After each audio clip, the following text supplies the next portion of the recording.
આપણે તપ કરતા હોય અને જો વિક્ષેપ આવે તો તપમાં ભંગ પડે.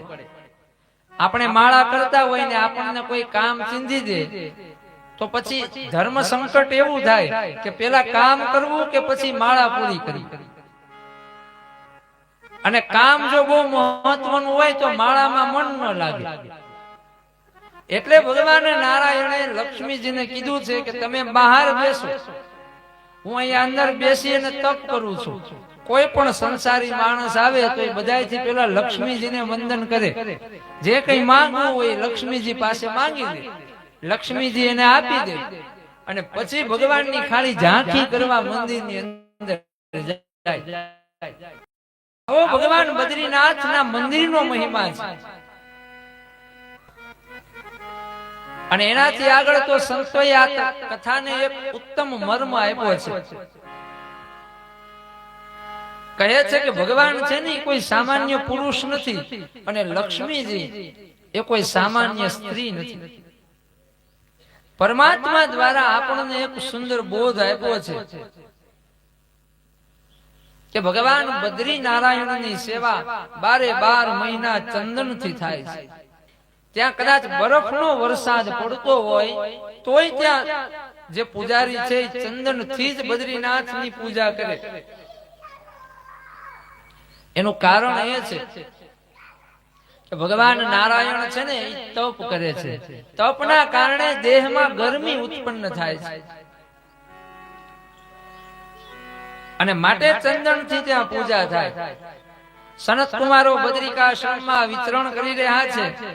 સંતોનું વિચરણ અકારણ હોતું નથી. શું કામ આવ્યા તો કે સત્સંગ કરવા માટે.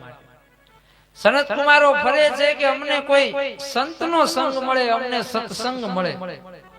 અને એવામાં સામેથી નારદને આવતા જોયા. એવું કહેવાય છે કે તમે સત્સંગની ઈચ્છા લઈને ઘરની બહાર નીકળો એટલે તમને સત્સંગ જ મળે. તમે કોઈની નિંદા કરવાના ભાવથી ઘરની બહાર નીકળો તો તમને સામે કોઈ એવો જ વ્યક્તિ મળે કે એને નિંદા જ કરવી હોય અને બે નિંદક ભેગા થઈ જાય. અને તમે સત્સંગની ઈચ્છા લઈને ઘરની બહાર નીકળો તો યોગાનું યોગ એવું જ બને કે સામે તમને કોઈ એવા જ વ્યક્તિ મળે કે જેને સત્સંગ કરવો.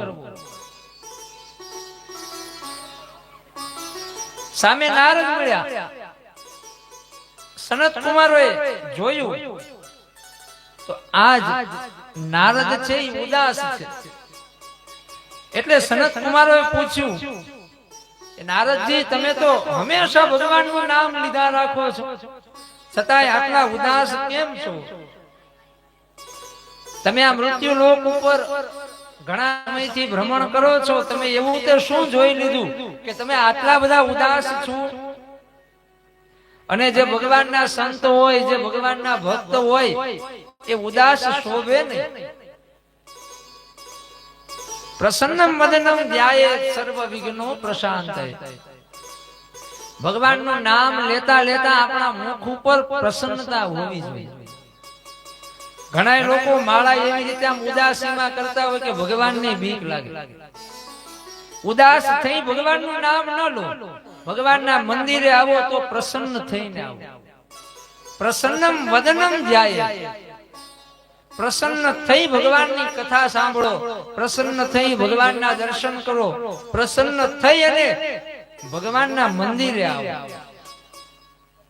સનત કુમારોએ જોયું કે નારદ તમે આ ભગવાનના ધામમાં આવ્યા છો અને આટલા બધા ઉદાસ.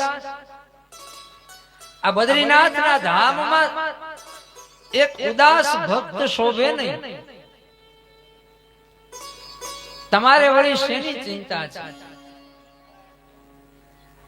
અજગર કરે ન ચાકરી, પંછી કરે ન કામ, દાસ મલુકા યુ કહે કે સબકો દાતા રામ. સંતોને કોઈની ચિંતા ન હોય. સંતોનું ધ્યાન, ભક્તોનું ધ્યાન હંમેશા ભગવાન રાખતા હોય. નારદ તમે તો ભક્તોમાં વિભૂતિ રૂપ ભક્ત છો, તમને શેની ચિંતા? કીડીને કણ, હાથીને મણ આપી જ રહે છે. તમારે તમારું કામ કરવાનું છે, પુરુષાર્થ કરવાનો છે. એ અખંડ રોજી હરિના હાથમાં છે. દેવા વાળો ક્યાં દુબળો છે? ભગવાન કઈ ભિખારી નથી કે ગણી ગણીને આપે. ભગવાન તો આપ્યા જ રાખે છે. માના ખોળિયામાં હતા એ દિવસે જેને પોષણ આપ્યું, જન્મ્યા એટલે મોઢામાં દાંત નહોતા તો એને દૂધની વ્યવસ્થા કરી દીધી, અને પછી દાંત આવ્યા એટલે એને ચવાણાની વ્યવસ્થા કરી દીધી કે હવે આને ચાવું. પાછું દાંત વયા ગયા એટલે એને ખીચડીની વ્યવસ્થા કરી દીધી. કહે કે તમે કર્મ કરો, આટલા બધા ઉદાસ શું કામ રહો છો? તમે તો સંત છો, તમે શા માટે આટલો બધો બોજો લઈને ફરો છો? એટલે નારદે કીધું કે સનત કુમારો, મને ચિંતા મારી નથી, પણ અત્યારે આ મૃત્યુ લોકમાં કળિયુગ આવી ગયો છે. મેં કળિયુગના લક્ષણો જોયા અને આ લક્ષણો જોઈને મને દુઃખ થયું છે.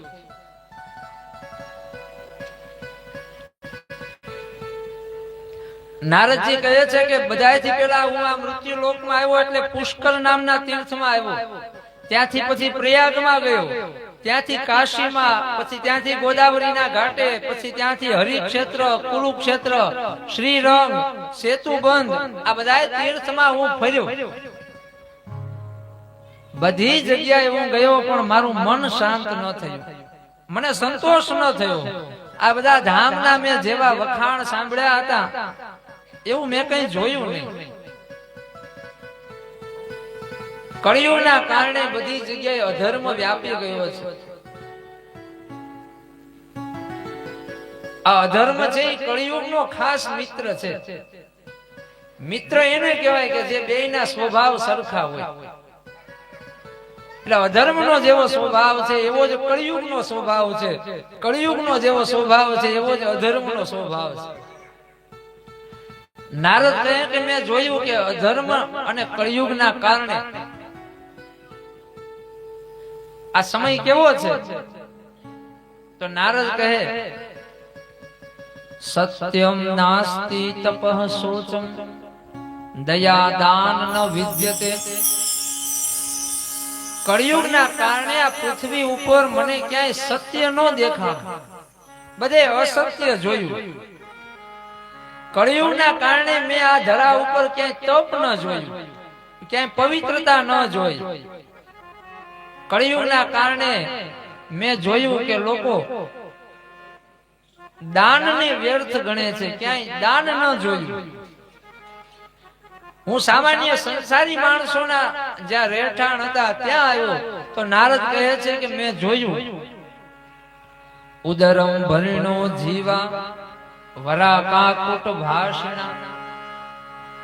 જીવ બધા પેટ ભરા થઈ ગયા છે. પેટ ભરવું એ જ પુરુષાર્થ. લોકો આળસુ થઈ ગયા છે.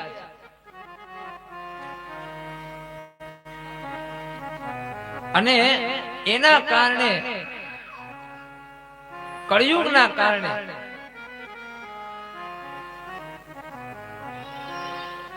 તરુણી પ્રભુતા ગેહે શાલકો બુદ્ધિદાયકા. પતિ પત્નીના વચ્ચે ઘરની અંદર સુખ શાંતિ રહ્યા નથી. ઘરે ઘરની અંદર કલહ અને કંકાસને મેં જોયા. નારદે કળિયુગના લક્ષણો વર્ણવ્યા છે. આ નારદનું સમાજ દર્શન છે. નારદે આ સમાજ જોયો કે કળિયુગમાં લોકો છે એનું જીવન કેવું છે તો કે કન્યા વિક્રયણો લોભા દંપતિ નામ ચ કલ્કનમ. લગ્ન જીવનની અંદર, ગૃહસ્થ જીવનની અંદર દાંપત્યની સુગંધ નથી રહી. એક સમય હતો કે જ્યારે માણસો સીતા અને રામને આદર્શ લગ્ન જીવન કહેતા. એક સમય હતો કે જ્યારે માણસ શિવ અને પાર્વતીના લગ્ન જીવનના ઉદાહરણો આપતા, કૃષ્ણ અને રૂક્ષ્મણીના જીવનના ઉદાહરણો આપતા. પણ હવે પતિ પત્નીનું જે દાંપત્ય છે એવું રહ્યું નથી.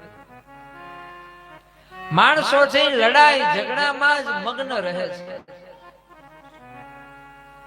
એક સંતે કહ્યું છે કે માણસ છે ને એ જીવનમાં બે જ કામ કરે છે.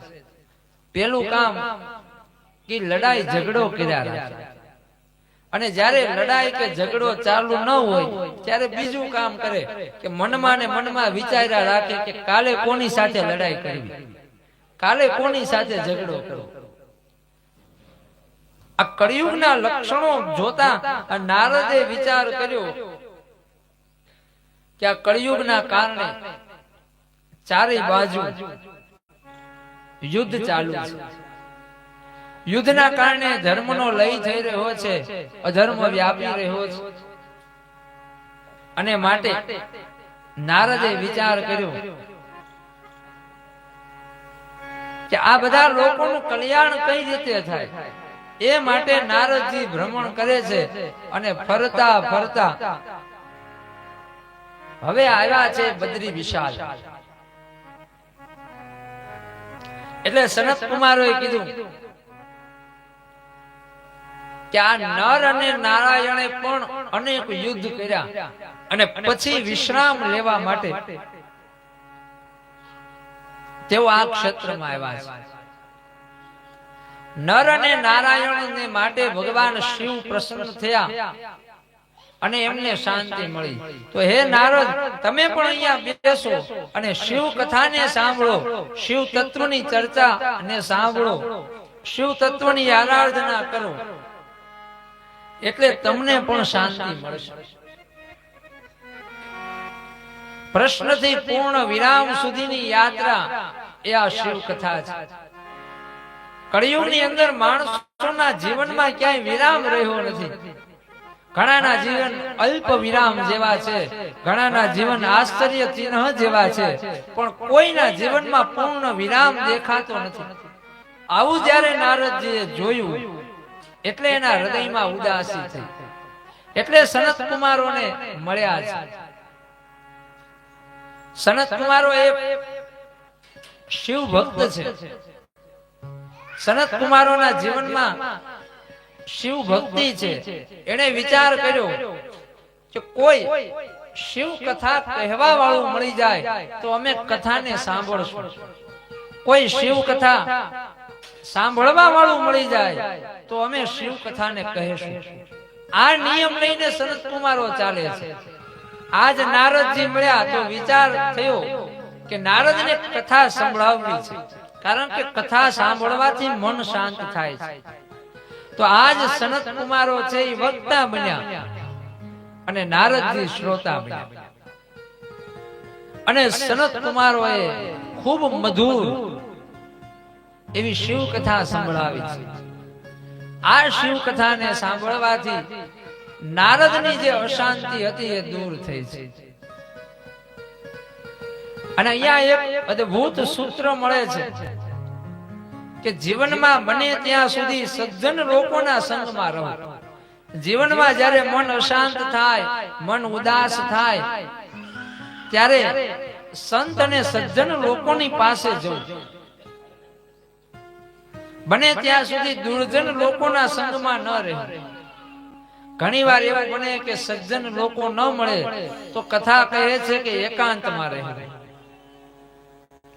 પણ દુર્જન લોકોના સંગથી ક્યારેય શાંતિ ન મળે.